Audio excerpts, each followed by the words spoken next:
स्वतःच्या आयुष्याची वाट लावून घ्यायचं ठरवलंयस का तू? आता दारू पिऊन रस्त्यावर झोपण्याची वेळ आली आहे का तुझ्यावर? बाबांना जरी थेर कळली ना तर बस आधी डोकं खूप दुखतंय, अजून फिरवू नकोस. तुला कळतंय का अनिश घरात काय चाललंय आणि तुझं काय चालू आहे? इथे मी निलिमा आत्या आणि बाबांना एकत्र आणण्यासाठी जीवाचं रान करते आणि तू तुम्हाला ज्याच्यात आनंद मिळतो ते तुम्ही करा. मला जे करायचं ते मी करतो. मदत तर काही करत नाहीयेस, उगाच शहाणपणा शिकवतेस.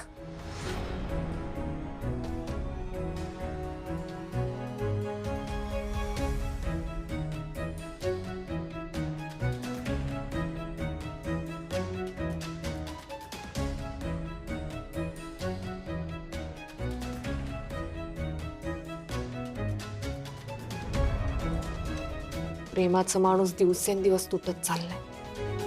निदान रक्ताची माणसं तरी जवळ होत आहेत. बाबा आणि निलिमा आत्यांना एकत्र आणायची ताकद दे. बायको म्हणून पूर्णपणे हारली आहे मी. निदान सून म्हणून हारू देऊ नकोस.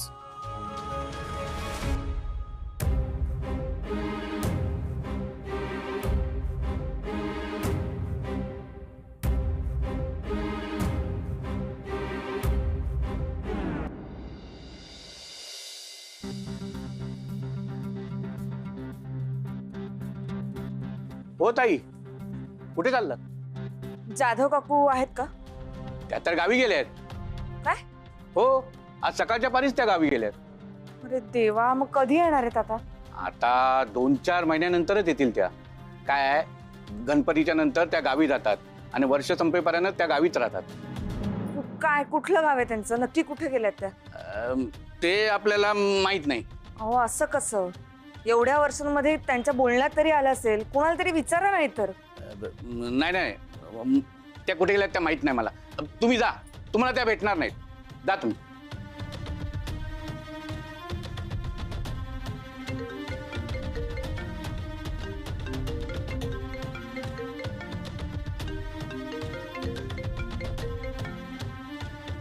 हा बाबा बोला. हा, ए भेटली का ग नीलू? नाही 2 मिनिटं सुद्धा नाही, मी बाहेर आलीच नाही. नाही भेटली बाबा. हे बघ, तू एक काम कर, तू घरी जा आता. मी हाफ डे टाकून मी घरी येतो, मग आपण एकत्र जाऊ भेटायला. नाही बाबा नको, उगाच हर्षा तिथे कटकट करेल. नाही, तिला मॅनेज करतो ग मी. फार फार तर काय 4 शिव्या काही. पण तू एकटी तिकडे फार वेळ बसून राहू नकोस. वस्ती चांगली नाहीये ग ती. मला तुझी काळजी वाटते. हो बघते मी बाबा, मी कळवते तुम्हाला. काय झालं ग? तुझा आवाज असा काय येतोय? नाही काही नाही. काय नाही कसं? भैरवी, काय झालं सांग. बाबा निलिमा आता घरी नाहीये. नाहीये घरी? मग कुठे गेले? माहित नाही, आता कळालं कुठेतरी बाहेर गावी गेल्यात. मी तेच चौकशी करते आता की बाहेर गावी म्हणजे नक्की कुठे गेल्यात. मुंबई बाहेर गेल्यात का इथेच कुठेतरी गेल्यात. जाऊ दे ग, भेटायचं असतं तर आधीच भेटली असती. आता अवघड आहे. बाबा मी बघते, कळवते तुम्हाला.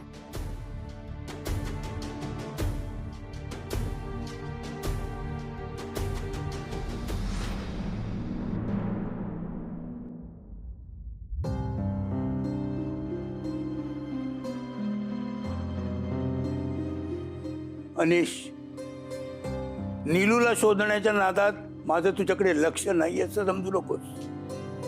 मला सगळं दिसतंय. मग मी तुला शेवटचं वॉर्न करतो, तुझं वागणं सुधार.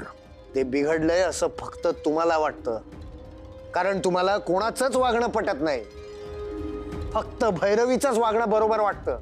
वाटणारच, कारण ती तुझ्यासारखी स्वार्थी नाहीये, धुंदीत नाहीये. या घरासाठी काहीतरी करण्याचा ती प्रयत्न करते. मी काय वाईट करायचा प्रयत्न करतोय?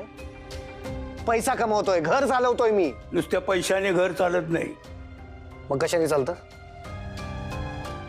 सांगा ना, कशाने चालतं? मग महिन्याची कॅल्क्युलेशन्स करताना नाकी नऊ येत आहेत माझ्या. घरातली सगळी बिलं, घर खर्च आपण दोघं बघतोय. तुमची लाडकी सून काय करते हो? चांगली नोकरी सोडून घरी बसली आहे. काय करते? काहीच करत नाहीये ती. ती काहीच करत नाहीये. मग काय करते? जे आहे ते सुद्धा काही करत नाहीये. हे घर सांभाळणं, मुलांची काळजी घेणं, प्रत्येकाला काय हवं नको ते विचारणं काम नाहीये का? या कामाची काही किंमत नाहीये तुला? आहे ना किंमत, पण ते तरी कुठे करते ती? घरातली सगळी कामं मामा मामी करतायत. बाहेरची कामं करायला आपण आहोत.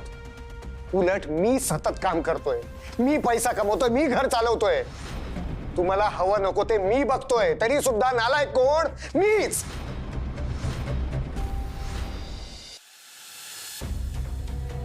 आणि हो, सांगा तुमच्या लाडक्या सुनेला, निलिमा आत्याला शोधायच्या नावाखाली हा जो काही दिवसभर टाइमपास चाललाय ना, तो थांबाव म्हणावं.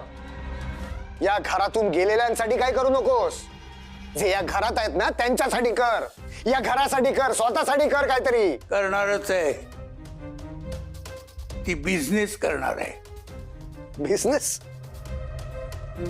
बिझनेस म्हणजे काय मस्करी वाटली का तिला? कोणालाही जमत नाही ते, आणि भैरवीला तर जमणारच नाही.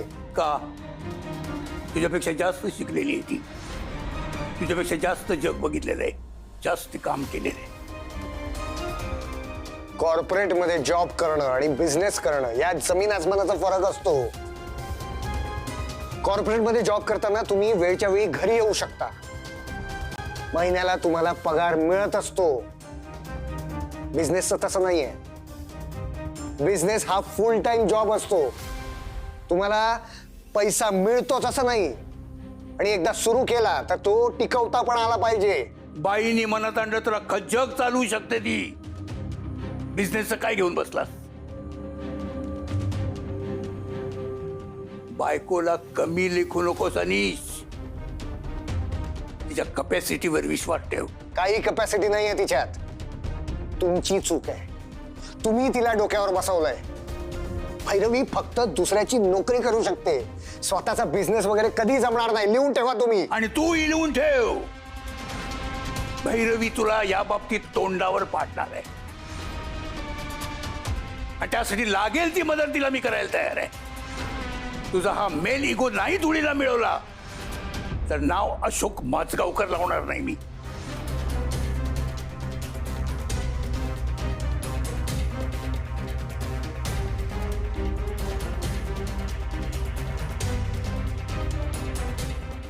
राजू नाही, जाऊ दे, गेले गेले भाऊजी, जाऊ दे. हा नाही, तुला एक सांगतो का बाई, मी हे केलं ना, अपॉइंटमेंट घेतली हा ज्योतिषाची. हा आता तुझ्या मनात जे काही प्रश्न असतील ना ते सगळे विचार त्यांना. हा आता एकच प्रश्न विचारायचा आहे.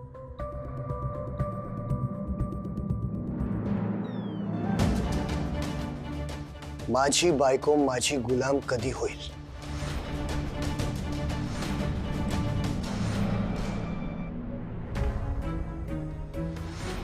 भेटेल ती. हो बाबा, निलिमा त्या आहेत आणि तुम्हाला भेटतील लवकरात लवकर. मी बाबांना शब्द दिला होता, आणि त्यासाठी काय वाटेल ते करायची तयारी होती माझी. अजूनही आहे. पण आता निलिमा आत्याच इथे नसतील तर काय करू? कुठे शोधू? नाही, मला असं मागे फिरून नाही चालणार.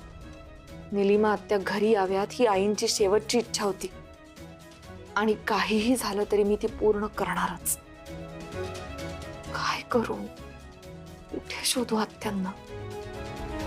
त्यांच्या गावचा पत्ता काही करून शोधावाच लागेल.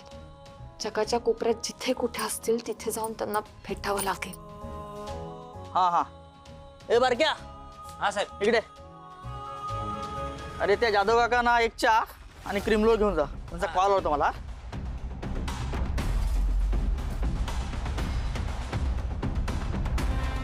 दादा, जाधव काका म्हणजे ते वर राहतात तेच ना? ओ काय बाई, तुम्ही परत आलात? काय काम काय असतं तुमचं? हो, इथे खूप डेंजर लोक राहतात, म्हणून सांगतो इथे येऊ नका. आणि इथे राडे करतो तो पक्या भाऊ. गेल्या वेळेस आहे ना, इथं पोस्टमनला भोसकला होता त्याने. जेलमध्ये गेला होता तो. बर मला हे सांगा की ते जर इथे आहेत तर जाधव बहिणी कुठे बाहेर गावी गेलेत का? कुठच्या गावाला, कोणाच्या गावाला? ओ त्या घराच्या बाहेर पडत ना, त्या गावाच्या बाहेर कसं जातील? काय? गेल्या 15 वर्ष ते इथेच आहेत. जाधव भाऊ फक्त जेलमध्ये जाऊन येऊन असतो, त्या घरीच असतात. मग तो इस्त्रीवाला मला असं का म्हणाला? ओ तो इस्त्रीवाला, इथली लोक त्या पाक्या भाऊला ना खूप घाबरतात, त्याच्यामुळे तुम्हाला काहीतरी सांगितलं असेल त्यांनी. ओ ताई, काय तुमचं डोकं पैकी सरकलंय का? ओ ते दादाचं डोकं सरकलं ना तिथं आडे करेल तो. तुम्हाला एकदा सांगून पटत नाही? काय बाई माणूस आहे ही?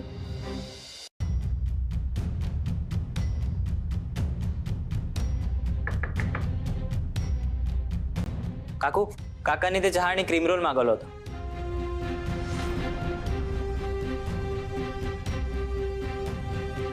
हा.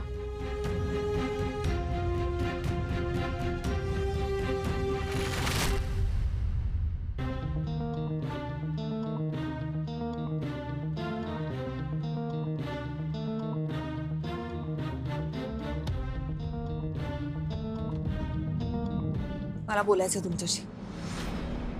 तुम्ही त्या माणसाला खोटं बोलायला लावलं की तुम्ही गावी गेलायत म्हणून. का? तुमचा माझा काहीच संबंध नाहीये ना? तुम्ही माझ्या सासऱ्यांना ओळखत सुद्धा नाही. मग तुम्हाला आमच्यापासून ही लपवायची का गरज भासली? मला खरं सांगा, तुम्ही कोणाला घाबरताय का? तुमच्या नवऱ्याला घाबरताय का तुम्ही? ए बाई, जा ना इथून. कशाला माझ्या डोक्याला ताप देते? तू जा. हे बघा, मग आधी बोला माझ्याशी, त्याशिवाय मी कुठेही जाणार नाही. जास्त वेळ नकोय मला, फक्त 5 मिनिटं. मला नाही बोलता यायचं. मी वाटेल ते झालं तरी इथून जाणार नाहीये. अगं, माझा नवरा उचलून नेईल आणि देईल टाकून कुठेतरी. कळतंय का तुला? मी नाही घाबरत अशा माणसांना. बघू ना काय करतोय. बोलवा त्याला. कुठे आहे तुमचा नवरा? बोलवा त्याला. ही अशी दमदाटी आणि गुंडागिरी करून ना तुम्ही गप्प बसत असाल, मी नाही बसणार. आता ते आहेत आणि मी आहे. बघते त्यांना. कुठे आहेत ते? ए बाई, मी पाया पडते तुझ्या अवतर, पण माझ्या आयुष्यातली उरली सुरली शांती पण नको घालवू ना बाई. वशील शूरवीर मी नाहीये बाई. मी एक साधी सरळ बाई आहे. आणि तुला माझा नवरा माहित नाहीये ना, म्हणून बोलतेस असं. माझा नवरा काय करू शकतो ते मला माहितीये, म्हणून घाबरते मी त्याला. तू जा ना बाई, तू जा. हे बघा, ऐका माझा त्या. जो घाबरतो ना, अशा माणसांनाच घाबरवतात ही लोक.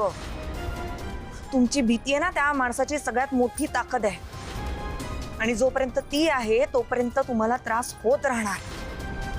प्लीज नका अडकून घेऊ या तुरुंगात स्वतःला. बाहेर पडा. तुमची भीती सोडून एक पाऊल, फक्त एक पाऊल पुढे टाका. कदाचित तुमची या सगळ्यातून सुटका होऊ शकते. मला नाही जमायचं. ऐका माझं 1 मिनिट या इकडे. आज संध्याकाळी 5 वाजता चहावाल्यापाशी या.